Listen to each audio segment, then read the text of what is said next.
Welcome back, everybody, to another episode of Quality Time. And today we have a very, I repeat, very, and I don't think I put enough emphasis on it, very special guest here with us today, Dr. Sierra Dimberg, who is a sports psychologist for the clinical practice that she found, Camelback Performance and Consulting, located in Arizona. Sierra, what's happening? How are you doing? Good. How are you? I cannot complain. It's such a pleasure to have you here today. I Thank met you. Sierra a couple years ago back in February with the Senior Bowl. We took a trip out there, got hired by Tatnuk Group with AJ Scola and Ryan. They were so grateful to have us there to help the athletes as they were transitioning from college to the NFL and going through this couple days at the Senior Bowl that was very hectic and chaotic. And I'm just so glad our paths crossed and we were able to experience that together. And we've met since then. We've been really good friends. She's moved from one side of the earth to the other. She's done so much great stuff. And I'm just happy to have her in my life because she's been a beacon of light and guidance and things of that nature. So we're going to get right into it and talk about a lot of stuff that's going to help younger people, that are going to help student athletes, that are going to help parents. And more so, you're just going to learn more about Sierra's story and just her great, great story that she's had and that she's built and continues to build upon. And so anytime I have somebody here, I work with males, with student athletes, professional athletes, and high performing individuals. Sierra does the same, working with a lot of professional athletes and leagues and teams around those leagues. And I like to talk about high performing individuals. They look different based upon who you're asking or the definition of them. So just beginning, Sierra, what would be your definition of a high performing individual? Yeah, that's a great question, Drew. I think it can vary depending on the context and the just environment that you're in. I've worked with anyone from kids to military to collegiate athletes to professional athletes. And there's different levels with which you can perform. But to me, a high performing athlete is somebody that really goes above and beyond, or a high performer, I should say, and really is striving to get really exceptional results, exceeding expectations that maybe have, and that could be in numerous different things. It might be in athletics and whatever the sport is that they, are participating in, but it also could be in a few other areas. So maybe investments or in the military, different areas like that. Whatever you're trying to achieve, working towards exceeding what that is would be how I would describe a high performer. Mm, way better than I could have put it. And I like to describe it, or I like to just talk about it because, when you tell a lot of people that, they kind of sometimes they exclude themselves and say, oh, well, we probably couldn't work together because I just do this or X, Y, Z. And for Yep. me, I say, hey, even the person that's cooking fries at McDonald's during that rush hour, lunchtime where they are probably over the stove for 45 minutes to an hour and a half straight doing the same thing or getting these orders correct. Yeah. That's a high performing individual, and it's kind of that performance continuum where you have skill meeting difficulty, and when you Yep. follow on that mark. So I like your definition of it where you put it, you say, yo, I work with athletes, but yo, I work with kids, I've been working with military people, like I've worked all around that spectrum. And then just to get the all around scope of it, when we talk about performance, what does the definition of performance mean to you as well? Oh, that one I feel like is a little bit tougher because it can encompass so much, but I think it's the performing is the process of working towards a goal, and trying to accomplish something, and whether that's a sport or a task. I love that you brought up, working at McDonald's. In high school and a little bit of college, I worked at an ice cream parlor that had a drive-through, and oh my gosh, during the summer, chaos ensued, right? Like you really did have to perform during that time. So that was a great example. And my task, right, during that period was to be able to deliver good customer service, the proper scoop, so to say, and whatever the product was that they wanted, and in a timely fashion, right? And so, in order to highly perform in that, being able to complete all of those tasks in a timely manner and ensuring you're just doing it all properly, that would be performance, I think. So whether you're just working towards that goal, and whatever that might look like. I'm gonna change my example now. I'm gonna use the young lady that's working at the ice cream shop that has a drive-through, and you had a nice little drop there. You said scoop, and I'm like, Yeah. okay, I'm gonna put that in mind. Yeah, it was stressful, for a 16-year-old kid who takes on that responsibility. Like you were trying to perform, right? And make sure that everyone was happy with their scoop and their product, and just also had a good experience. I think customer service, there's a lot of performance that goes into that too. So yeah, I love that example. And who doesn't love ice cream? I know you have to be clinically insane not to love ice cream, but we won't get into that. That's me taking shots at where it doesn't need to be taken. And we speak about. I have a background in psychology. You definitely have a background in psychology with everything you've done, everything you've worked towards, the different demographics you work towards as well. Take me kind of back to the beginning on what got Sierra started and interested in psychology and sports psychology. Yeah, absolutely. So I feel like my psychology journey started pretty young when I knew this was what I wanted to do. I do have a younger brother. He's almost 10 years younger than me. And he was diagnosed with autism when I was, I should say, like a preteen. And so I was able to see just all the resources that my family had access to through the military, which I know we'll also talk about.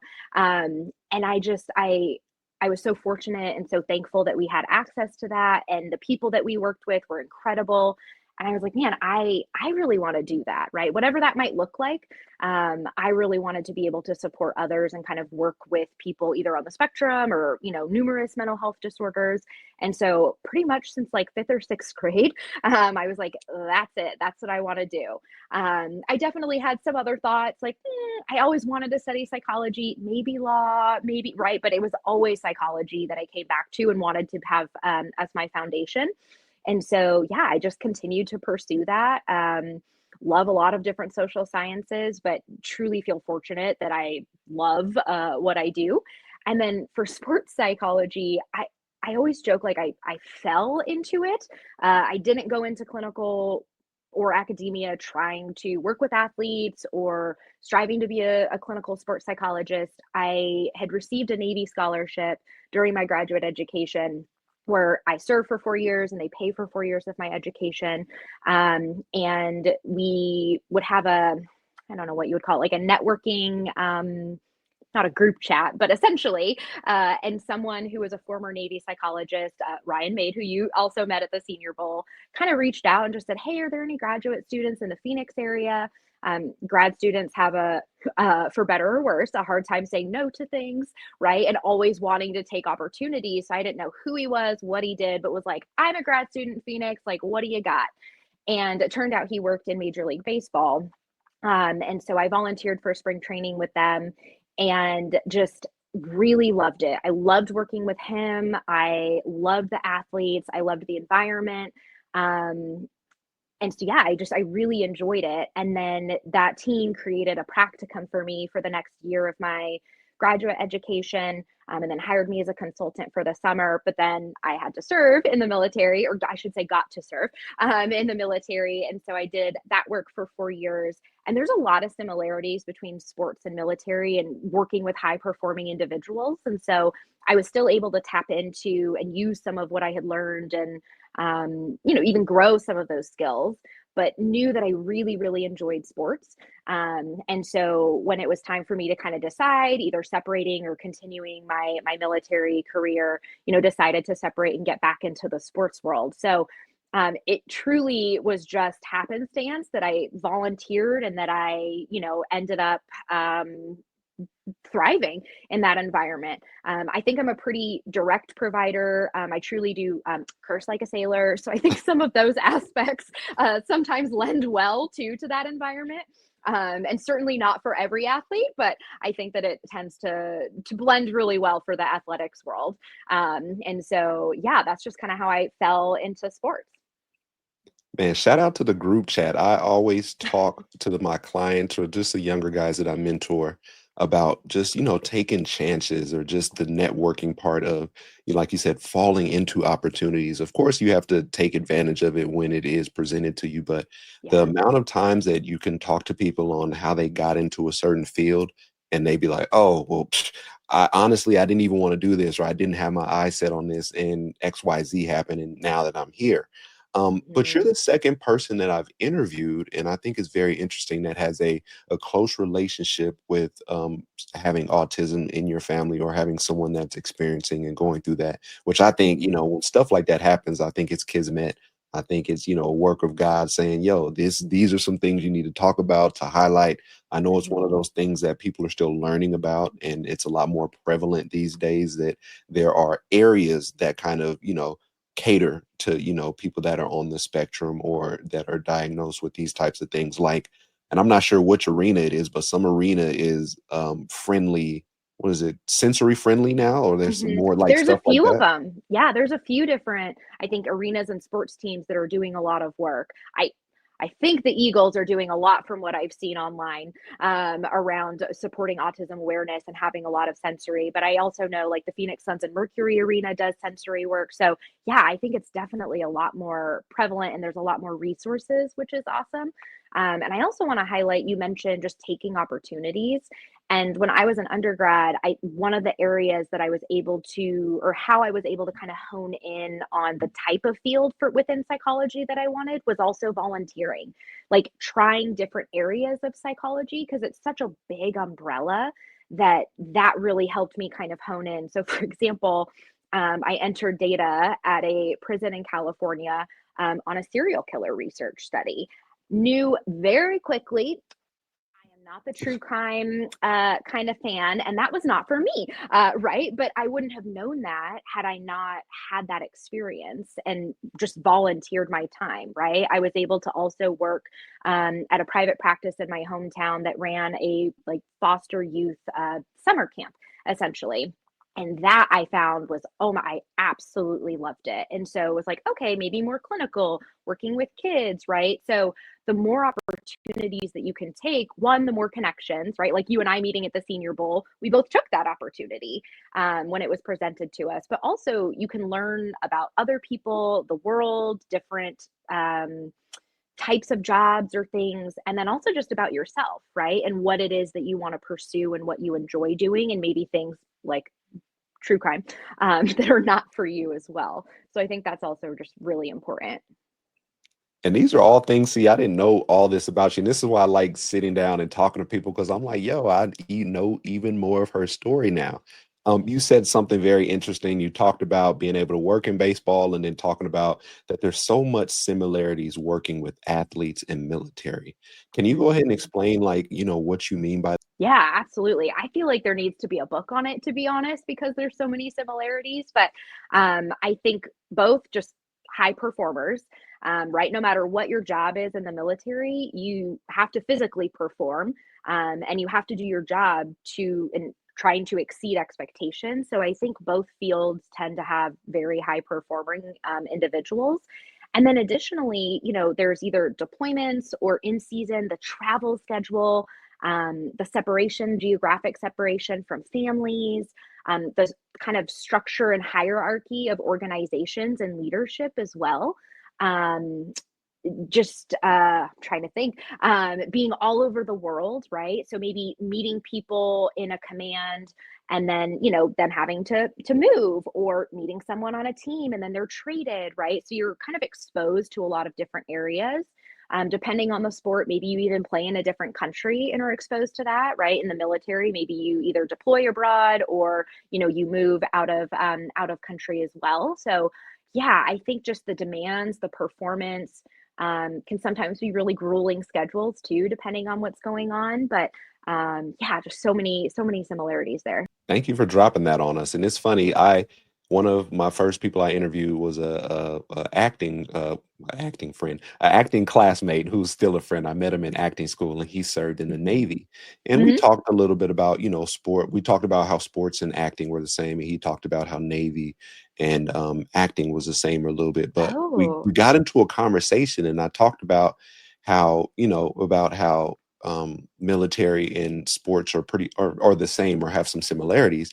And I was Hmm. like, but you talk about the military and you're training for a life or death situation where your Correct. mistake can be, it's not just the loss of a game, or you know what I mean, Mhm. it's the loss of a life, or somebody Yeah. around you, like it's life or death. And so I was like, I Mhm. don't mean to compare them like that, but I was just saying, like, you do so much training for when you run into the situation, you know how to handle it. And that was essentially what I was Absolutely. getting to.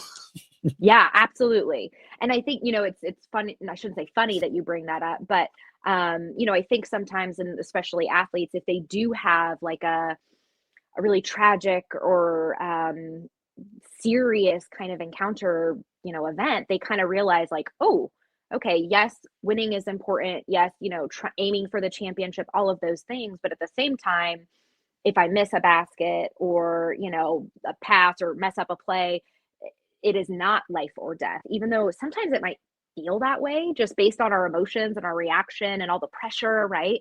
But that is definitely a difference between the military. So, for example, when I worked with, F-18 pilots being able to compartmentalize, that was for a very different reason, with a different purpose, but still the same foundation of trying to perform well, versus somebody needing to compartmentalize to stay locked in for a game, right? So the skills might be similar or equivalent, but the rationale and maybe I wouldn't say the pressure, but the oh gosh, what would the word be? I'm gonna have to think on a word, but the life or death, right, versus the pressure of an athlete, I think can be different. Yeah, and you hit the nail right on the head. You just small little stunts that Sierra does. She's like, when I work with F-18 pilots, but no, that's what I love about her. She has such extensive work, and she really loves what she does, and she does it at a very, very high level. So let's not overlook that. Thank And you. as we talk more about your story, and we get into, Sierra, and everybody sees where you're at now, and I think that's what people do when they look at a lot of professions and they say, hey, I want to do that. But I think everyone, and the thing I like to highlight with people, are the adversity that they've gone through, whether just in their life before their career or just even while they've been pursuing their career. What kind of adversity have you faced, and kind of how does that help you with the work you do with the military, with your athletes, to better create that connection with them, as far as like, hey, I've experienced some of the same stuff you're going through as well. Yeah, absolutely. In preparation for this conversation with you, I really tried to reflect on what were some of the adversity experiences that I've had that have shaped kind of where I am. So, in addition to serving in the military myself, my dad actually served for 26 years. And I feel fortunate for all the resources, and had another family member, in addition to my brother, who had some pretty significant and serious mental health concerns and issues. And so, as a kid, him being deployed pretty frequently, a lot of the responsibility fell onto me, where maybe other kids didn't necessarily have some of those pressures or things. And without getting into, detail and like opening up childhood trauma, Pandora's box, right? That was pretty difficult. And my dad and I actually did like a joint presentation at Arizona State when I was a graduate student about my experience as a dependent, and then on the reverse, like his experience as a parent. And in preparation for that, we actually counted the amount of like deployments that he had in my first 18 years of life to see like, wow, how often were you gone? And in 18 years, it was 8 years of just strict deployment. So for anybody that also knows military, there's also a lot of like workups and, trainings and things outside of that. So I can only imagine in addition to the 8 years, right? But that's a long time to be without a parent. And then to also have a lot of those responsibilities kind of placed on you at a pretty young age. So I'd say that was one, tougher experience that I had just kind of consistently growing up. And so I think even though, and I played sports growing up, I wasn't a collegiate athlete. By no means was I a professional athlete. Uh, that I still have some level of understanding, and having grown up in the military, I think that also worked really well when I was serving. And then in addition to that, very thankful for my naval experience. I learned a ton. I got to build on some incredible skills there, and it was during COVID, right? So I was away from friends and family. We had some pretty significant mental health work to do, I think, as the entire world did during that time. And so we had to, a lot of really strict, or I should say, a lot of restrictions to keep us safe, to keep our other sailors safe. But that also made it really tough when you're trying to take care of others' mental health and yours at the same time. But there's limitations to that in terms of, okay, you can really only go work and home, say for 2 years, not getting to see any of your friends or family. That took a toll and was pretty tough as well. But the one that I think that I use probably the most with athletes, speaking of not being a professional athlete, I am incredibly injury prone, accident prone, despite loving like playing sports and working out. Yeah, I tend to get a lot of injuries. And so one of them was I tore my labrum in my hip. And at the time, I was still finishing my dissertation. So just kind of like was like, okay, let me finish that. Let me finish graduate school. But then it was COVID and I needed support, during the recovery. And so it was like, just kept pushing it back and back. Right. So during that time, I was still very active. So had to make a lot of modifications, a lot of adapting. And then through the recovery and through the surgery, really continued to adapt, right? And modify whatever it was that I needed. And so I think, unfortunately, sometimes for athletes, injuries do happen, right? And so sometimes if you've never been injured or it's a totally different injury than you're used to or have had, and like your only outlet and coping skill is exercise, right? Or if your sole identity is athletics or your sport, and then suddenly that's kind of taken away from you, like that can be incredibly tough, right? And so being able to use my experience through recovering from different injuries, but also like not allowing them to just sit in, well, can't do anything, right? Like, oh, I'm injured. I can't do anything. Well, let's work on that, right? How can we adapt? A lot of the work that I do too, if someone's going to have surgery, is like preparing them. What are other coping skills? Like, let's have some stuff, right? Do you like to read? Nope, that's okay. Can you crochet? Whatever it is, that you can physically still do, finding those modifications so that it just kind of helps prevent maybe some of the distress that comes with that or any mental health symptoms. And then just processing like the grief of missing out on a season, depending on when the injury happens, if that impacts your career, right? All of those things. So I definitely use a lot of that particular experience, as well as the military and just, not knowing people, being in a new place. Like, I think it just gave me a little bit of a different perspective and understanding. In addition, just like not taking just bullshit, right? Like, no, okay, you can be sad about missing out on the season or your sport, and what can we work with, right? Not just letting them kind of like not do anything with it. Mm. You said so much great stuff there, so much great stuff. And I want to take time to dig into it a little bit. Thank you for your service. Thank your dad for Thank his you. service. My sister was in the Air Force, retired after 20 something odd years. And so I know that experience of her leaving the house when she was 18 and then really not returning home until she was about in her mid 30s, Yeah. to come back to live in Colorado Springs, where she finished out her last couple of years.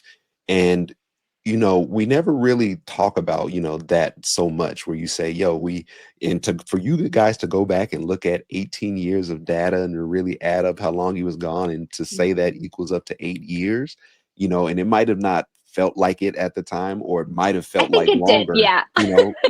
like, but until you really count those days, you don't really know. Mhm. But you talked about a lot of good stuff. There was COVID, and a lot of people had to Mhm. figure out how to get through that mentally, whether they started Yeah. seeing a professional, clinical health professional, whether they started talking to somebody, whether they found different outlets, whether that was walking, whether that was meditation, whether that was yoga, just a whole bunch of things like that. It was a very pivotal time for everybody, and that's Yeah. one question I like to ask people, because you can't say, unless you're at this age, I guess you could say, 2 or 3 years old, you went through it, you Yeah. physically had to go through it. The world changed around you and for you. And Mhm. so some people came out better, some people came out not so good. But I think at the end, you look back on everything that happened with COVID, and people found different ways to do stuff. People are doing this more. They found Yeah. out we can work from home. Oh, I can. Hmm. Oh, I don't have to go into work every day.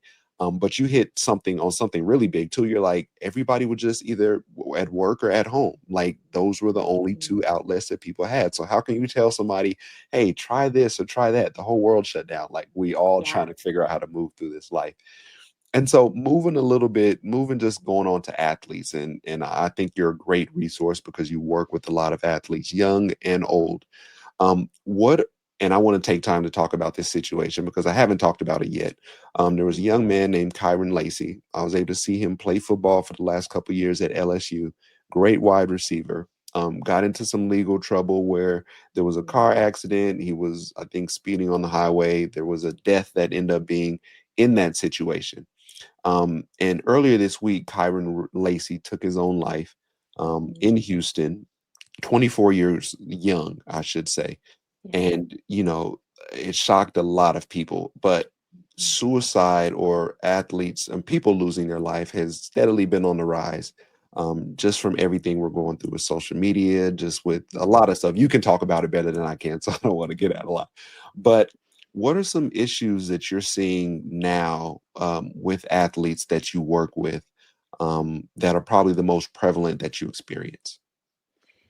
Yeah, I mean, thank you so much for bringing up that young man's experience because I think he's not alone. Unfortunately, did take his life, but I think that sometimes athletes do maybe have those thoughts of wanting to either hurt or kill themselves. And so, seeking out the appropriate professional support is definitely crucial. But the other thing that I think I see a lot is just anxiety, whether that's on field court whatever you're playing on, or if it's just outside in your life too. And post COVID, kind of connecting that, we're seeing even heightened, diagnoses of COVID, or not COVID, that as well, but of anxiety, right? And maybe not even rising to the level of like an anxiety disorder, but just more experiences of anxiety. And so I feel like that's probably the most prevalent just issue or kind of concern that comes up with athletes. The NFL draft is coming up very, very shortly, and I was finishing up doing a lot of draft work for a team, and it hit me that this current draft class, like they were most of them like seniors in high school. And so Hmm. hearing how different their experience was of recruitment and connecting, like totally different, right, than the class before that, and how that impacted them and how they managed to persist despite maybe not being able to go play with a team, right? Having time off from their sport, like, um, and then maybe being anxious about getting back into it, or even if you are injured, feeling anxious about getting back. Like, I think anxiety tends to be the most prevalent. That's not to say that athletes don't have depressive symptoms or that that's something that I work with, but I think thinking through kind of the common thread would be more anxiety that I see. And it's Mhm. you talk about COVID, and I was at UCLA when COVID hit. We're in spring ball. We're about to come outside for a practice. We go in the team meeting room, and coach tells everybody, "Hey, we got to shut down for a little bit, but stay Mhm. ready." It's Yep. hard as a coach because like you said, we've never seen anything like this in the world. This Mhm. is the first time it's happened. This is the first time, even it's kind of weird because sports. I would say sports bring people together. Sports, Yeah. whatever's going on in the world, you're able to come to a game, Yep. disconnect, see something, forget about whatever you're going through, and then go back out Mhm. into the world. But you Yeah. have COVID that hits, and you're like, hold on, there's not going to be a football season. There's not going to be a basketball, and of course, Mhm. with sports, there's money behind it, so they're gonna kind of Yeah. find a way. As bad as that is to say, they're gonna find a way Sure. to be able to kick some stuff off. Mhm. But for us, it was just crazy the process. We're Yeah. still, after we took a break for a while, we're still getting players in. We're like, okay, we have to social distance, so we have to work them out in groups of Mhm. 10 and make sure they're this many yards away. We're doing everything outside, so bring the weight room Yeah. outside, and you really got to see firsthand. And of course, and I don't want to over gloss over, but Mhm. that senior class who's getting ready to graduate, or even that next class, Mhm. where it goes into their season, where they're like, well, coaches aren't going to be able to come see me play because we're not playing any games this Mhm. year and I'm going Yep. after these scholarships. So it's very Yeah. interesting that you say you're doing this pre-draft work and you're like, yo, this is a class that was seniors coming out during COVID. And what exactly does that do it's interesting to see that, they've still gotten to this point, but also Yeah. you would want to dig a little deeper and be like, hold on, I would love to put a study together with this specific Yeah. class and be able to, put a little I don't even know what to call it, just a study or a not an experiment, just a study together to see, what exactly did these guys go through around this time. Yeah. And Absolutely. so I know you talked about, so you talk about working with athletes, and you have I work with mostly men, probably 90-95% of who I work with is men. You Mhm. have a great thing where you work, I'm not going to say your percentage, you could probably tell us, but you work with men and women. And so when it Mhm. comes to those demographics, what are some things you, I ain't gonna say like and don't like because that'll be stupid of me. What are some differences when you work with women opposed to men, if there are any differences at all? Yeah. I mean, first off, I love being able to work with both. I find enjoyment truly out of both. I think a couple of differences that I've noticed are a lot of and I can only speak to the specific teams and individuals I've worked with, not that this is a general claim to men, and women, but that the women tend to be a lot more open, at least an individual with me, or sometimes in the group setting of just like what they're experiencing and their emotions, right? Which tends to align a little bit with just how women tend to be socialized, to talk about their emotions and things more. And then the men that I've worked with, it seems like some of the work that we're doing is a little bit more of the fundamentals and trying to work on like acceptance and just regulating and kind of identifying emotions a little bit differently. But I will say I have just had the best experience, and um, a lot of the men have even surprised me with some of their knowledge. And, some of the individuals that I've worked with, they mentioned, like, oh, yeah, I read The Body Keeps the Score, which for anyone that knows is like an incredible book for, especially within the psychology world on trauma. And I was just like, oh my God, that's awesome. And so I think that we're seeing younger generations, both genders and across the gender spectrum and continuum, that they're more open to that too, which I think is really, really great. And then there's similarities between both, right? People are people. Again, anxiety tends to be a common thread. I think one of the most common things that I've seen across both kind of teams too is that both men and women, sometimes if they're in a romantic relationship, they're like, do you have a resource for, couples counseling or something like that? So I think that also just highlights the nature of how sports can really impact a relationship, for better or worse sometimes, and just the difficulties, right, that come with that. So I felt so fortunate to be able to be exposed and work with both and have both inform the other as well in my work with them. So yeah, that's a little bit of the differences. I'm glad people are athletes and people are more open to receiving help and seeking it now. I think Mhm. the push for mental health over the last I don't know, 10 or so years with athletes speaking out more, saying, knowing about Kevin Love talking about his panic attacks. Yeah. I think DeMar DeRozan has experienced some as well. Depression, anxiety, whole bunch of stuff like that. I love when I'm listening to an interview or hearing an athlete or player talk or person, and they're like, yeah, I was talking to my therapist the other day. I was talking to my counselor the other day.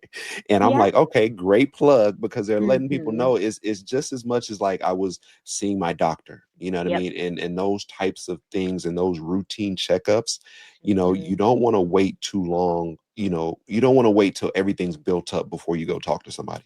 You Yeah, want to make sure you're absolutely. doing that in increments. You can talk about it better than I can.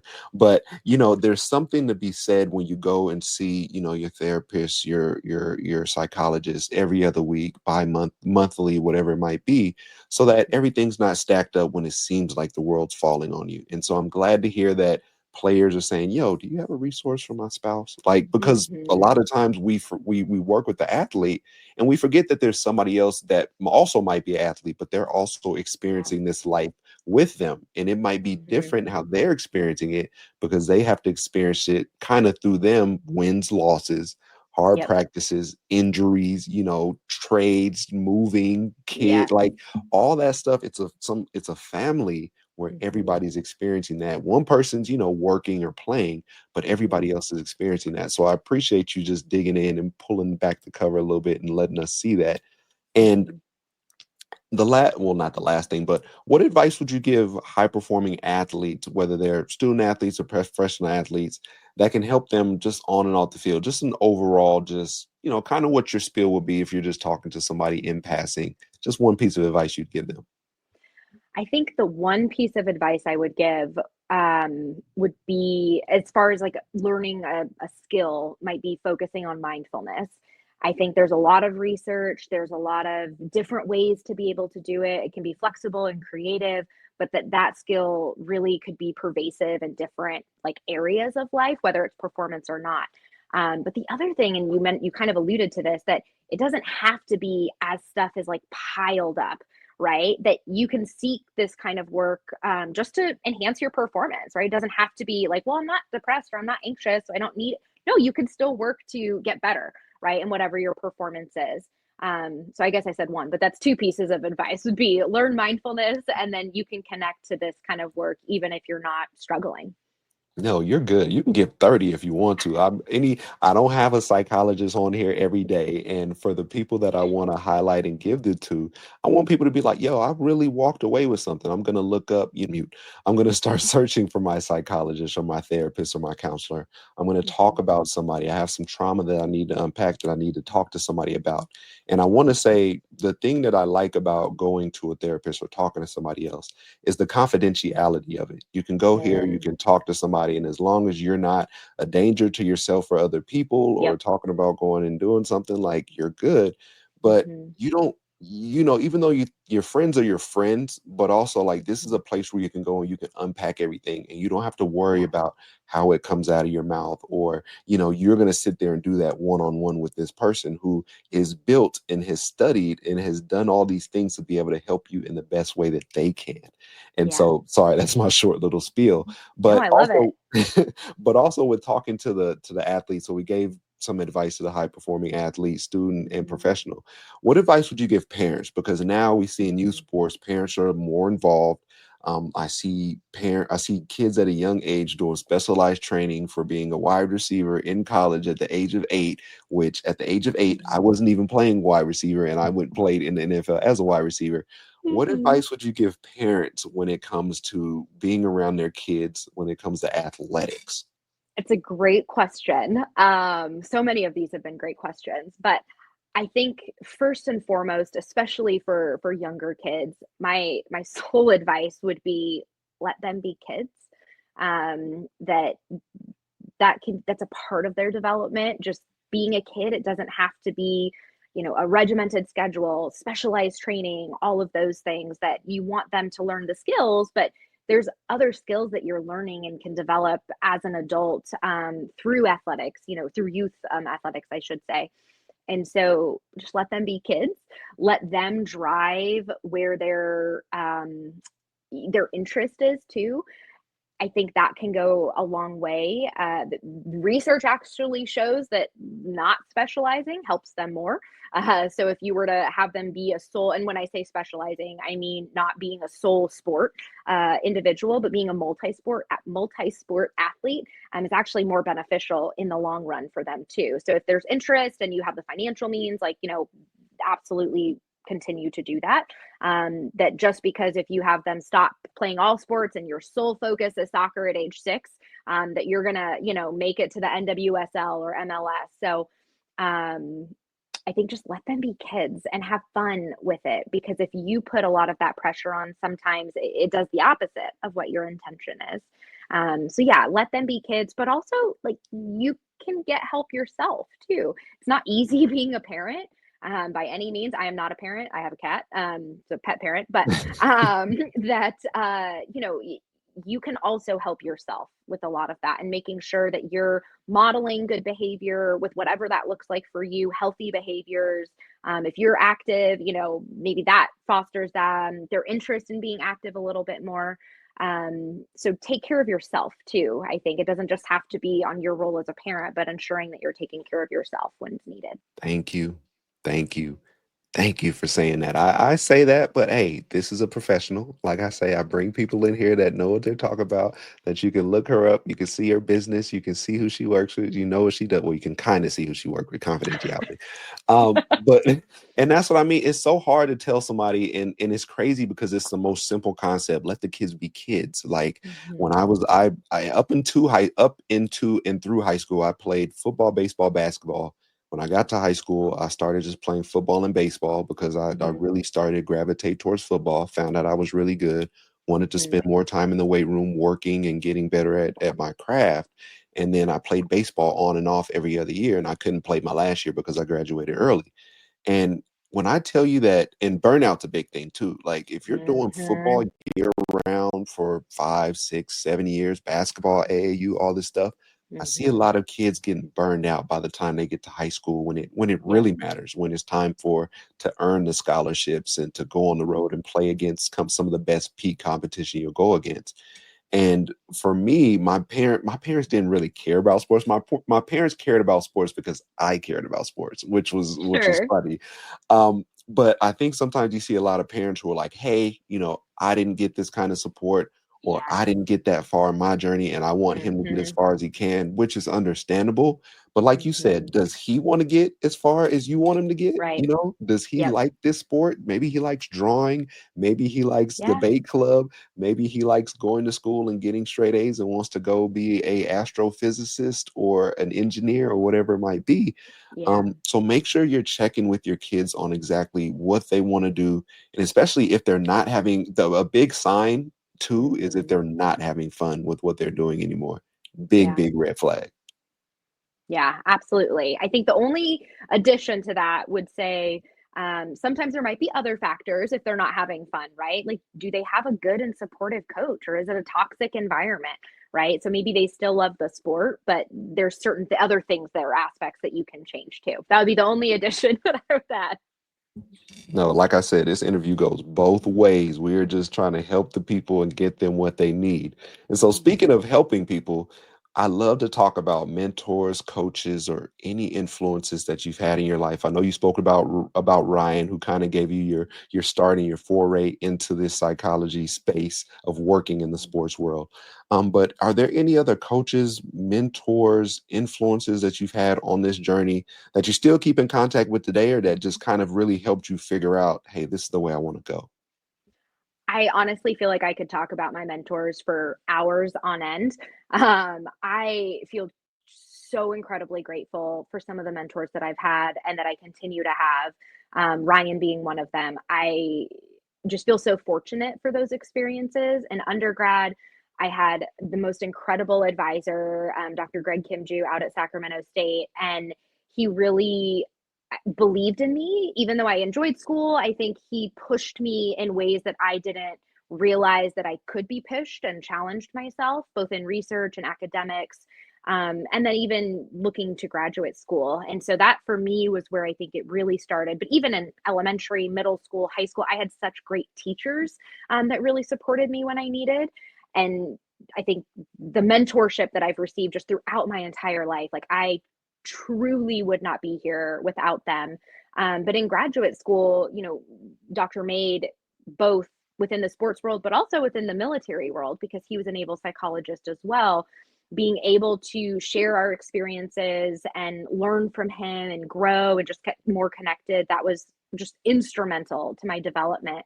And as I've kind of gotten more into this field, I think it's just grown. The connections that I've been able to make with other, mental health clinicians across different leagues, finding a lot more women mentors as well. I just feel so fortunate for a lot of those different areas. And so for me, one thing that I try to do too is like pay it forward. I reached out to probably just an astronomical number of people, both in high school, graduate education, right? Just trying to learn and understand what their experiences were. And it's one of the things that I love about you doing this podcast is people just being exposed to things a little bit more than maybe they would be otherwise. And so I think it's so important both to be a mentor, but also like to have mentees because they help me learn too. I continue my development and growth. I'm on a couple dissertation committees. Like those mentees, I still learn from. So even though I also have mentors, I think you can also learn from mentees too. Shout out to all the mentors, the influences in you're in my life, but those that are out there in the Yeah. world doing the work. They don't expect anything back. Like you said, it's sometimes that they had somebody that was there for them. So why not reach back and help a couple other people or a handful of people? And then also, like you said, if you have mentees, they teach you stuff too. The lingo these people are using and all this. Emojis, like what?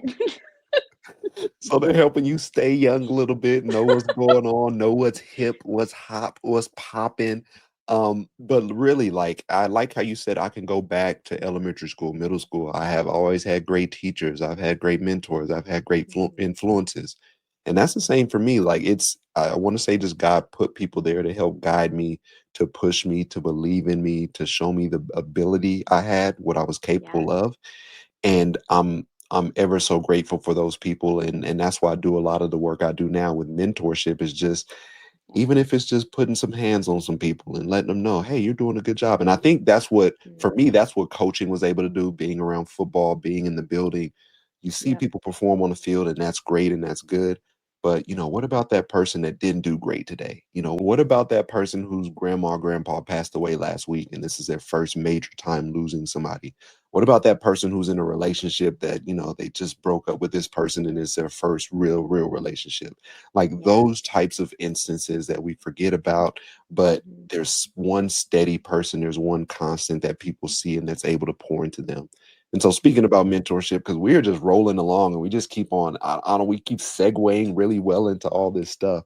What advice would you have for a young woman, a young lady who would like to Mhm. follow a similar path that you've taken? I think it connects to what we've already talked about, which is take opportunities when they come, but also like seek out opportunities. Can you develop one if one doesn't exist, right? The worst that could happen if you reach out to somebody to ask for their time would be they say no, right? Or maybe it's worse for them to not respond. I don't know. But I think just reaching out to connect with people so that the more you can learn, and then just trying to either take or develop opportunities with where your interests align. Man, you are so succinct. Don't be afraid of failure. Don't be afraid of rejection. I know I read, and this Yes. is funny, we're going to get off track, but this is good because it falls right in line.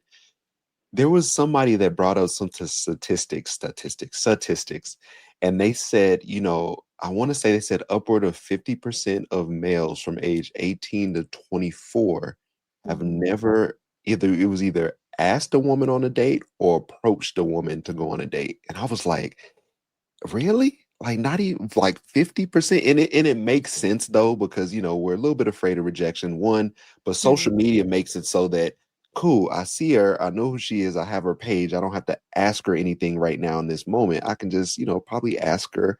But they were pretty much saying face to face, it doesn't happen, but don't Mm. be afraid of failure. Don't be afraid of rejection. The worst that Mhm. somebody could say is no. And if you're Sure. reaching out to the right people, they'll be like, hey, I don't have time right now, or hey, maybe we can Mm. meet a little bit later down the road. Like they're gonna find a way for you guys to connect. Yeah. But you have to take that initiative. It's hard Mhm. for them to be able to go out in search of you and find you.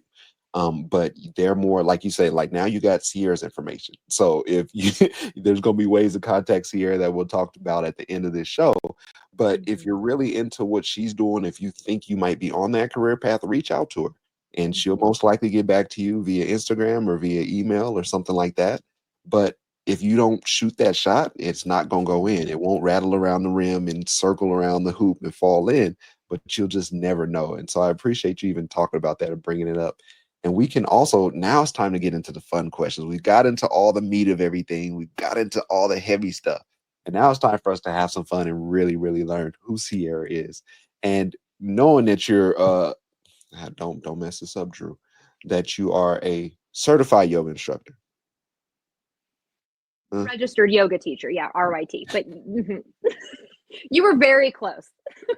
Sierra is a registered yoga teacher. Over here just killing myself. Sierra's a registered yoga teacher, and like you said, that goes into the a little bit of the mindfulness part as well of it too. Um, when you're practicing yoga, what is I've been practicing yoga for about 13 years now, so I know the benefits of it. For you talked about that torn labrum that you had in your hip and all this other stuff getting back right. What is your favorite yoga pose? I I think it depends, on what's going on with my body, what's going on just, in life at the time, but my favorite type of yoga is more of a restorative or a yin. It's a lot slower, it connects, it's a lot more, focused on the stretching, rather than building strength, which is more of some other certain types. Um, and so I really enjoy, like, a yogi squat. I think it does great for different numerous body parts, different areas.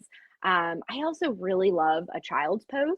I think it can be just very, what would I say? Restorative for the body, but also the mind, and kind of continuing to practice some of those mindfulness skills when you're there and just learning to slow things down. But I think the yogi squat, I especially love that one with a lot of the travel that I do for my work, or whether it's personal travel. So yogi squat or child's pose. Everybody always loves a good child's pose. It's because it's either where you know the practice is coming to an end or it might be beginning or you're just resting. Mhm. And that's also the thing I like about yoga. It's when I first got into yoga, I got in there and I'm like, yeah, I'm 210 pounds, I'm muscular, this little 120-pound guy over here, I'm about to kill everybody in class. And 3 minutes in, I'm just shaking like a stripper. I'm like, oh my goodness, how long are we gotta hold this for? When is this class gonna be over? And the thing I learned about yoga, you're not competing against people. You're Yes. you're you're going against yourself. And if that Mhm. day you feel strong and you want to go a little bit longer, cool. On that day, if you Mhm. feel a little bit tired and sore and you don't think this is the best thing for your body, you need to pull back. Cool. Yep. Like it's not it's not a competition, it's not a race. There's no prize at the end for who practiced the best today. But once you leave that room and when you leave that mat, if you feel Mhm. like you've gotten a good day of working out and listening to your body and going a little bit deeper into yourself, you win. And that's what Mhm. I learned from yoga. What have you learned from yoga throughout your journey with it? Oh man, I feel like my yoga journey is even longer than my psych journey. I definitely hated it when I first started, was like, absolutely not for me. I want more power. I want more, like, not going to spend my time doing that. Right. It was also similar to my journey with mindfulness. I absolutely hated meditation for, quite honestly, years. Even in graduate school, they'd be like, okay, we're going to do a practice. And they're like, oh God, again, like, just not for me. But for me, it's everything that you hit on. Learning that I didn't have to be perfect in the poses. I wasn't competing, right? I'd be like, "Ooh, what do we do for that one?" Looking at that person and being like, "Okay, well, there's no way I can do that." So, I'm just gonna chill out in child's pose. So I think learning to accept, but also tune into my body with what it needed, right? So maybe today I could push a little bit more. Ooh, that feels cool. Like, I enjoy that. I'm thankful that my body can do that. Or, okay, I'm recovering from an illness, or ooh, my wrist feels a little off today. Let me adjust, or, take it a little bit easier. So learning to kind of tune in, accept whatever was coming up during that time. Um, and just being present with whatever it is. So I think I've learned so much, but it has definitely been a long journey to get here. Dang, to hear your yoga journey is longer than your psych journey is insane. But that talks about, and I think with both, it's a lifelong learner for both. Like there's never a time where you're gonna be Mhm. like, oh, I know everything, I know every adjustment, I know every Yeah. modification, like none of that stuff. Like it's a thing that's gonna continue for a long, long time. So I Mhm. appreciate you sharing it. It's always funny because I think we could talk for a long time just about a bunch of stuff. We're just two Yeah. interesting people. And I think one of the things we first connected with at the Senior Bowl, we started talking about books and reading. And from there, it was off to the races. You're like, I'm gonna send you this book. Have you read this one? Have you read that one? And we're just throwing stuff back and forth, which I think is awesome. So if you know Mhm. me, you know I'm a bookworm. You know I love to read, and this year my goal is to read 26 books. But Mm. this girl over here, when we met, I was like, "How many books have you read?" She's like, "Oh, it's February or March." And she's like, "I'm up to like 60," and I'm like, She said some big number. It might have not been 60, but Mhm, she said some big number. And she was like, I read a lot. So she's the mhm, person that motivated me to read even more. Um, what so how many books have you read this year? I know sometimes you go into lows because you got a lot of work to do, but how many have you been able to read this year? Yeah, I still read a lot. And I think what is it, April, mid-April? So I use an app, Storygraph, to kind of track what books, genres, things like that. And the last time I checked was earlier this week, and I think I was at 81. But I am reading Kindle when I'm traveling. I always have an audiobook on, just whether I'm at a house in the shower or like driving somewhere, there's always an audiobook playing. Trying to be more intentional about laying down and taking some restful time. I have thoroughly loved the spring in Phoenix. I have a house and just sitting in my backyard listening to the birds with a cup of tea and like reading. So trying to encourage that a little bit more for myself as well. Yeah, so I'm at 81. 81 books, and we are in mid-April. Just to give you guys an idea, I'm at 10. In 10, I'm over here like, oh, I'm doing good. I'm 4 or 5 books ahead of my pace for whatever I'm doing. But once again, reading is just like yoga. It's not a race. It's not a competition. It's good to set goals for yourself. It's good to also, when life gets busy, to say, yo, I can't read right now like I want to, but I'll Yep. get back to it.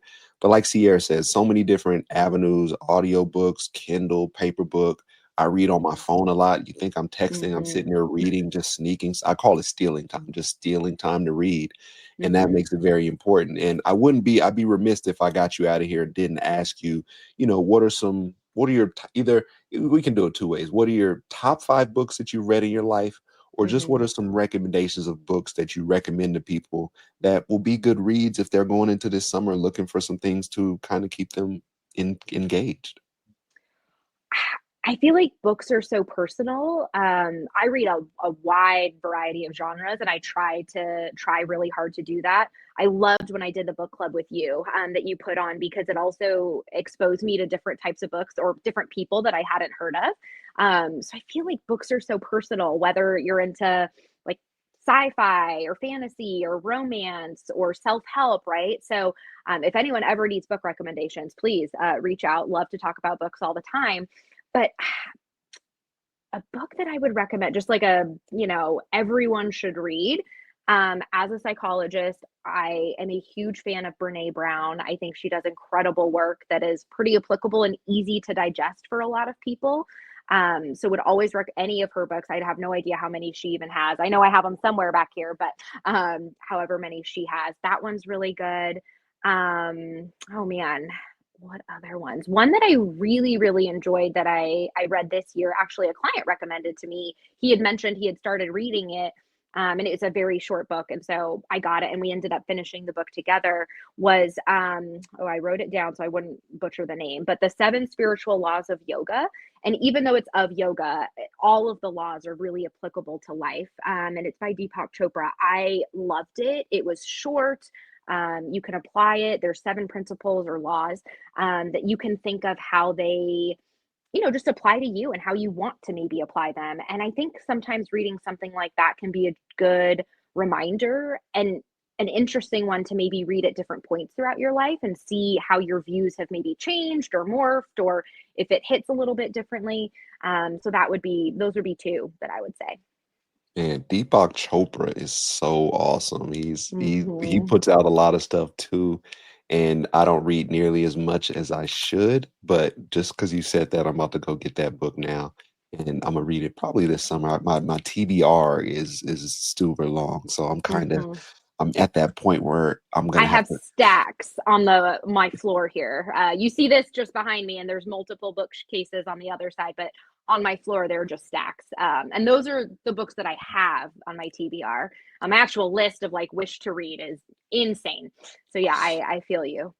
But that's the thing. There's so many great books out there. Like I don't think we'll ever get to all of them, but we can Mm-mm. buy all of them. We can definitely have them all on our to be read list or our wish list and all that stuff. Mhm. Um, and that's why I love being around readers. And just like you said, Mhm. there's always going to be somebody that brings up a book that you're like, haven't heard of that, haven't read it, but now that you recommended it, there's no way I can Yep. just walk away and not read this. So, and like you Yeah. said, you like to be exposed to some stuff, and I Mhm. appreciate. I forgot I even had that book club. I forgot you were in that book club. And you're like, oh yeah, It was awesome. I appreciate you saying that. I keep trying to figure out. I keep trying to start something, and I noticed that I'm gonna just read. I'm gonna just put it out there and just read and just Mhm. go. There's gonna be people that come in, that drop out, that get busy, all this type of stuff. Yep. But I want it to be productive, and I want people to be able to come and know it's a space that cool. You read, come. Cool. You didn't read, come. And so I Mhm. appreciate you being part of that book club, and I appreciate you sharing these couple reads we have as well. And Yeah. anytime I close out, I kind of toss it to my guests for the last two questions. And I like to do that just because it's just anything that's on your mind that you want to talk about. But what are any last pieces of advice that you want to give any listeners or athletes today as we close out this show? I think we hit on it, but I'll just re-emphasize that, you can reach out for help or for professionalism, whether it's mental health, mental skills, regardless of where you are, right? So, regardless of what resources you feel like you have access to, you can find something to make it work for whatever your needs are. So, if you want to know mental health symptoms and you want to learn to optimize, your skills, your performance, you could do that. But also, if you are struggling, right, and need a little bit more professional help for mental health symptoms or disorders, like that's okay too. So I would just say that regardless, it can be helpful no matter what you're going through, where you are in life, no matter who you are, that it could be really helpful and beneficial. Mm. And last but not least, Sierra, how can people contact you? Where can they find you? Anything like that for our viewers and listeners? Yeah. So I have a website, camelbackperformance.com. That would be the best way. I got rid of my social media, trying to be more time for reading, to be more restorative, right? So I do have LinkedIn if you want to find me on there as well. So either my website or LinkedIn, it's going to be the only place that you're going to be able to find me. That's excellent. And it's funny you talk about that. We'll talk about that offline too. I'm trying to pull back on the social media too, not just for reading, but just for mental health purposes Yes. and just I don't like what my screen time is doing and it's been doing right now. But like she Mhm. said, Camelback Performance and Consulting. She's located in Arizona, works with young athletes, student athletes, professional athletes, military. And I wanted to keep my water bottle because I wanted to show some love. I Oh. still got it right there. I still got my Oh, Camelback that's so sticker sweet of you. right below my Blockbuster sticker, the last Blockbuster that's in Bend, Oregon. You got Camelback Performance right here. Once again, it's been an awesome show. Once again, Sierra, I appreciate you for your time. That is Dr. Sierra Dimberg working out of Camelback Performance and Consulting in Arizona. If you need some help, if you want to work with somebody who's a great sports psychologist, holla at Sierra. She's the jack of all trades. She's one of the best at what she does, and she Thank has you. passion about what she does. And so, once again, that's the latest episode of Quality Time. That is my guest, Sierra Dimberg. We'll catch you guys next time. Bye. Sierra, thank you so much. That was so freaking awesome, yo.